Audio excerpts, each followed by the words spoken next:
ഒരു തുള്ളി വെള്ളം തൊടാതെ കൈകൊണ്ട് കുഴയ്ക്കാതെ നമുക്ക് പെട്ടെന്നൊരു പൂരി തയ്യാറാക്കിയെടുത്താലോ. ആരോഗ്യകരമായ ഈ പൂരിയുടെ ഒപ്പം നമ്മൾ പൊട്ടറ്റോ മസാലയും കൂടെ ഉണ്ടാക്കുന്നുണ്ട്. അതിന് വേണ്ടിയിട്ട് നമ്മളിവിടെ 1.5 കപ്പ് വേവിച്ച ചോറ് എടുത്തിട്ടുണ്ട്. അതിലേക്ക് 2 കപ്പ് ഗോതമ്പ് പൊടി ഇട്ട് കൊടുക്കുക. അതിൻ്റെ ഒപ്പം തന്നെ ആവശ്യത്തിന് ഉപ്പും കൂടെ ചേർക്കാം. ഇത് കൈകൊണ്ടൊന്ന് മിക്സാക്കി എടുക്കണം, അല്ലെങ്കിൽ സ്പൂൺ ഉപയോഗിച്ചിട്ടായാലും മതി.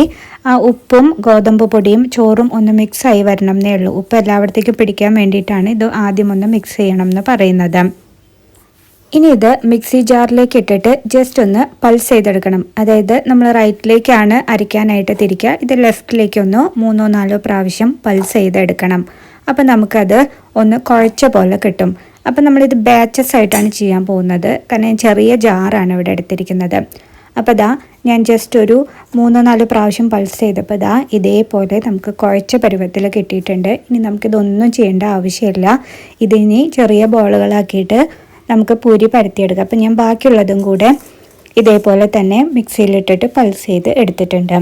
നിങ്ങൾക്കിപ്പോൾ ഇത് പൾസ് ചെയ്ത് എടുക്കുമ്പോൾ ഡ്രൈ ആയിട്ടാണ് വരുന്നതെന്ന് വെച്ചാൽ ചോറ് ചേർത്ത് കൊടുക്കാം. അല്ല അത് കുഴഞ്ഞ പരുവത്തിലാണ് വരുന്നതെന്ന് വെച്ചാൽ കുറച്ച് ഗോതമ്പ് പൊടി കൂടുതൽ ചേർത്ത് കൊടുത്താൽ മതി. എനിക്ക് ഈ അളവിന് കറക്റ്റായിരുന്നു.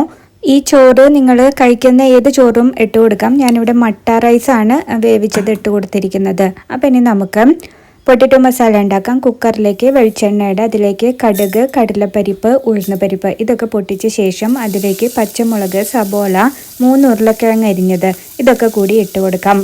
ഏറ്റവും സിമ്പിളായിട്ട് ഉണ്ടാക്കാവുന്ന ഒരു മെത്തേഡാണ് ഞാനിപ്പോൾ പറഞ്ഞു തരാൻ പോകുന്നത്.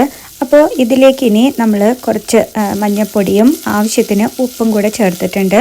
എന്നിട്ട് ഇത് ഒരു 5 മിനിറ്റ് നേരം ഈ എണ്ണയിലിട്ടിട്ട് ഒന്ന് വഴറ്റിയെടുക്കണം. ഇങ്ങനെ 5 മിനിറ്റ് നേരം എണ്ണയിലിട്ട് വഴറ്റിയെടുത്തതിന് ശേഷം വേവിക്കാൻ വെക്കുമ്പോൾ ഒരു പ്രത്യേക ടേസ്റ്റാണ് ഉണ്ടാവുക.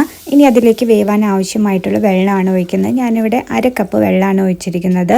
എന്നിട്ട് ഒരു 4-5 വിസിൽ വരുന്നത് വരെ വേവിച്ചെടുക്കാം.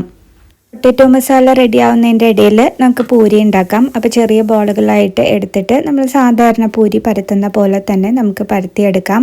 നമ്മളെപ്പോഴും പൂരി പരത്തുമ്പോൾ ഇച്ചിരി ഒരു കട്ടിയിലാണ് പരത്തിയെടുക്കാറുള്ളത്, കാരണം അല്ലെങ്കിൽ അത് പോള വരുമ്പോൾ ചിലപ്പോൾ പൊട്ടിപ്പോവും. അപ്പോൾ നമുക്കിത് പരത്തിയെടുത്തതിന് ശേഷം എണ്ണ ചൂടാക്കാൻ വെച്ച് വറുത്തെടുക്കാം. ഈ പൂരി ഉണ്ടാക്കി കഴിഞ്ഞ് കഴിഞ്ഞാൽ സാധാരണ നമ്മൾ ഉണ്ടാക്കുന്ന പൂരിയുടെ ടേസ്റ്റ് അല്ല, അടിപൊളി ടേസ്റ്റാണ്. അതിൻ്റെ ഒപ്പം തന്നെ സാധാരണ പൂരിനേക്കാളും വളരെയധികം സോഫ്റ്റ് ആയിട്ടാണ് ഇത് വരിക. നമുക്കിത് പരത്തുമ്പോൾ തന്നെ അത് മനസ്സിലാവും. അപ്പോൾ പരത്തി എടുത്തിട്ടുണ്ട്. എണ്ണയിലിട്ടിട്ട് നമുക്ക് വറുത്തെടുക്കാം. സാധാരണ പൂരി വറുക്കുന്ന പോലെ തന്നെ പൂരി പൊന്തി വരുന്നതൊക്കെ ഉണ്ട്.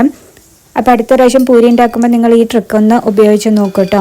അപ്പോൾ നമ്മുടെ പൂരി റെഡി ആയിട്ടുണ്ട്. അതിൻ്റെ ഇടയിൽ നമ്മുടെ പൊട്ടറ്റോയും വെന്ത് വന്നിട്ടുണ്ട്. നന്നായിട്ടൊന്ന് ഉടച്ചെടുത്താൽ മതി. പൊട്ടറ്റോ മസാലയും റെഡിയായി.